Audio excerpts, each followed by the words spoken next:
हरे कृष्णा। आदर्श जीवन में आप सभी का बहुत बहुत स्वागत है। आज हम सुनेंगे अघन मास की महालक्ष्मी व्रत कथा, गुरुवार की व्रत कथा। इसे श्रवण और पठन करने से दुख दारिद्र दूर हो जाता है। श्री महालक्ष्मी माता की कृपा से सुख संपत्ति ऐश्वर्य की प्राप्ति होती है, मन की इच्छा पूरी होती है। श्री महालक्ष्मी माता के अनेक रूप तथा नाम हैं। भूतल में वे छाया, शक्ति, तृष्णा, शांति, जाति, लज्जा, श्रद्धा, कांति, वृत्ति, स्मृति, दया, तुष्टि, माता, अधिष्ठात्री एवं लक्ष्मी के रूप में स्थित हैं। उन्हें प्रणाम करते हैं। कैलाश पर्वत पर पार्वती, क्षीर सागर में सिंधु कन्या, स्वर्गलोक में महालक्ष्मी, भूलोक में लक्ष्मी, ब्रह्मलोक में सावित्री, ग्वालों में राधिका, वृंदावन में रासेश्वरी, चंदन वन में चंद्रा, चंपक वन में गिरजा, पज वन में पजा, मालती वन में मालती, कुंदन वन में कुंददती, केतकी वन में सुशीला, कंदब वन में कंदबमाला, राजप्रसाद में राजलक्ष्मी और घर घर में गृहलक्ष्मी इन विभिन्न नामों से पहचानी जाती है। इस तरह सर्वथा चारों ओर सर्वभूत में सुपरिचित माता श्री महालक्ष्मी का यह कथा है। अब हम इसका श्रवण पठन करेंगे। भारतवर्ष के सौराष्ट्र देश में द्वापर युग की यह कहानी हुई है। सौराष्ट्र में उस समय भद्रश्रवा नाम के राजा थे। वे बड़े पराक्रमी राजा थे। 4 वेद, 6 शास्त्र, 18 पुराणों का उन्हें ज्ञान था। उनकी रानी का नाम सूरत चंद्रिका था। रानी दिखने में बहुत सुंदर और सुलक्षणा थी तथा पतिव्रता थी। उन दोनों को 7 पुत्र तथा उसके बाद एक कन्या का वरदान मिला था। कन्या का नाम श्यामा वाला था। एक बार महालक्ष्मी जी के मन में आया कि जाकर उस राजा के राजप्रसाद में रहें। इससे राजा को दुगनी धन दौलत की प्राप्ति होगी और वह इस धन दौलत से अपनी प्रजा को और सुख दे पाएगा। गरीब के घर अगर रहें और उसे धन दौलत प्राप्त हो तो वह स्वार्थी की तरह केवल अपने ऊपर ही खर्च करेगा। यह सोचकर श्री महालक्ष्मी जी ने बूढ़ी ब्राह्मण स्त्री का रूप धारण किया। हाथ में लाठी लिए लाठी के सहारे रानी के द्वार तक पहुंची। यद्यपि उन्हें बूढ़ी औरत का रूप धारण किया था, पर उनके चेहरे पर देवी का तेज था। उन्हें देखते ही एक दासी सामने आई। उसने इनका नाम, धाम, काम, धर्म पूछ डाला। वृद्ध ब्राह्मण का रूप धारित माता लक्ष्मी ने कहा कि बालिके, मेरा नाम कमला है। मेरे पति का नाम भुवनेश है। हम द्वारिका में रहते हैं। तुम्हारी रानी पिछले जन्म में एक वैश्य की पत्नी थी। वह वैश्य गरीब था। दारिद्र्य के कारण हर रोज घर में झगड़े होते थे तथा उसका पति रोज उसे मारता था। इन बातों से तंग आकर वह घर छोड़कर चली गई थी तथा वन जंगल में खाली पेट भटकने लगी। उसकी इस दुर्दशा पर मुझे दया आई। तब मैंने उसे सुख संपत्ति देने वाली श्री महालक्ष्मी की कथा सुनाई। मेरे कहने पर उसने श्री महालक्ष्मी का व्रत किया। श्री महालक्ष्मी प्रसन्न हुई। उसकी गरीबी दूर हुई। उसका घर संसार दौलत, संतति, संपत्ति से भर गया। बाद में पति पत्नी दोनों परलोक सिधारे। लक्ष्मी व्रत करने के कारण वे लक्ष्मी लोक में रहे। उन्होंने जितने साल महालक्ष्मी का व्रत किया उतने हजारों साल उन्हें सुख भोग मिला। इस जन्म में उनका जन्म राजघराने में हुआ है, परंतु वह श्री महालक्ष्मी का व्रत करना भूल गई हैं। उसे यह याद दिलाने में यहाँ आई हूँ। बुढ़िया की बातें सुनकर दासी ने उन्हें प्रणाम किया तथा श्री महालक्ष्मी का व्रत किस तरह किया जाए इस बारे में पूछा।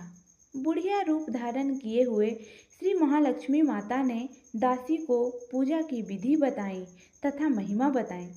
इसके बाद वह दासी माता को प्रणाम कर रानी को बताने अंदर चली गई। राज वैभव में रहते हुए रानी को अपने ऐश्वर्य का बहुत घमंड हुआ था। संपत्ति तथा अधिकार की वजह से वह उन्मत्त हो गई थी। दासी द्वारा बताई गई बुढ़िया की बातें सुनकर वह आग बबूला होकर राजद्वार पर आकर बुढ़िया रूपी श्री महालक्ष्मी पर बरस पड़ी। उसे यह मालूम नहीं था कि श्री महालक्ष्मी माता बुढ़िया का रूप धारण किए द्वार तक आई हैं। परंतु रानी का इस कदर रूख बर्ताव तथा अपना अनादर देखकर माता ने वहाँ ठहरना ठीक न समझा। वे वहाँ से चल पड़ी। राह में उन्हें राजकुमारी श्यामबाला मिली। उन्होंने श्यामबाला को सारी बात बताई। श्यामबाला ने अपनी ओर से श्री महालक्ष्मी माता से क्षमा मांगी।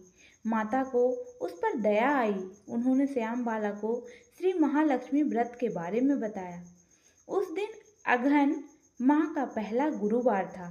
श्यामबाला ने परम श्रद्धा से श्री महालक्ष्मी का व्रत रखा। फलस्वरूप राजा सिद्धेश्वर के सुपुत्र मालाधर से उसका विवाह हुआ।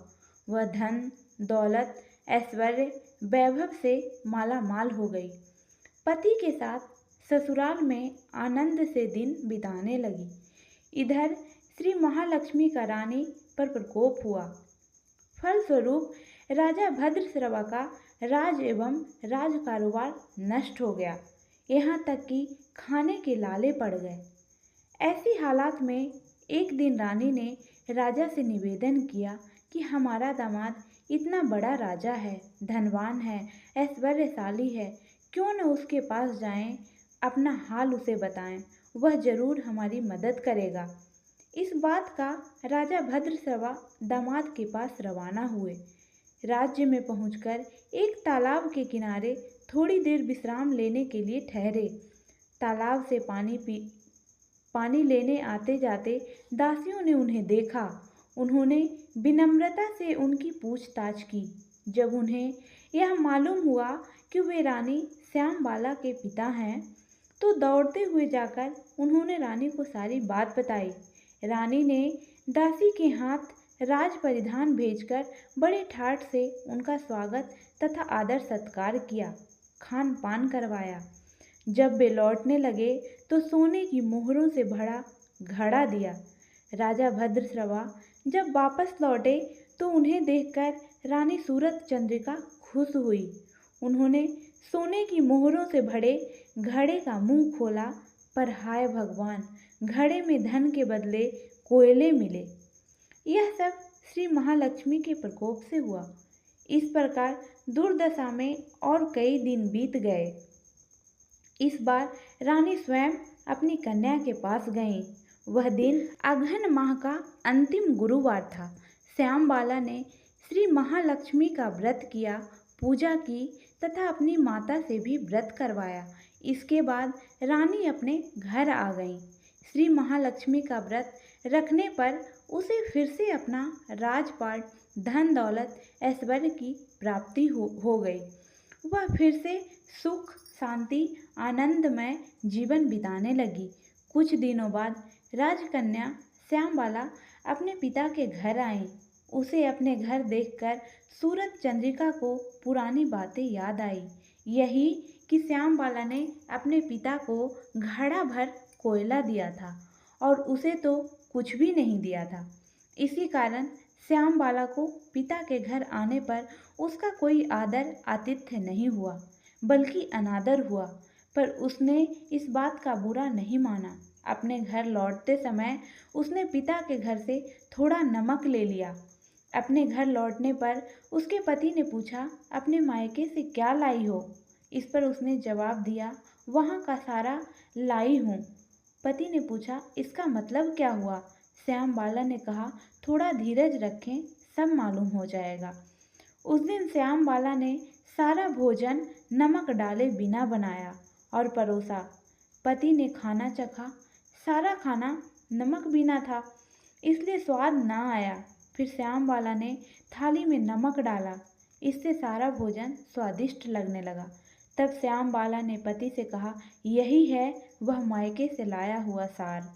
पति को उसकी बात सही लगी। फिर वह दोनों हंसी मजाक करते हुए भोजन करने लगे। कहा गया है कि इस तरह जो कोई श्रद्धा भाव से श्री महालक्ष्मी की पूजा करे उसे माता की कृपा प्राप्त होती है, सुख संपत्ति शांति प्राप्त होती है, सभी मनोकामनाएं पूरी होती है। परंतु यह सब प्राप्त होने पर माता की पूजा को भूलना नहीं चाहिए। हर गुरुवार को पाठ अवश्य करना चाहिए। इस तरह श्री महालक्ष्मी की महिमा भक्तों की मनोकामना पूर्ण करते हैं।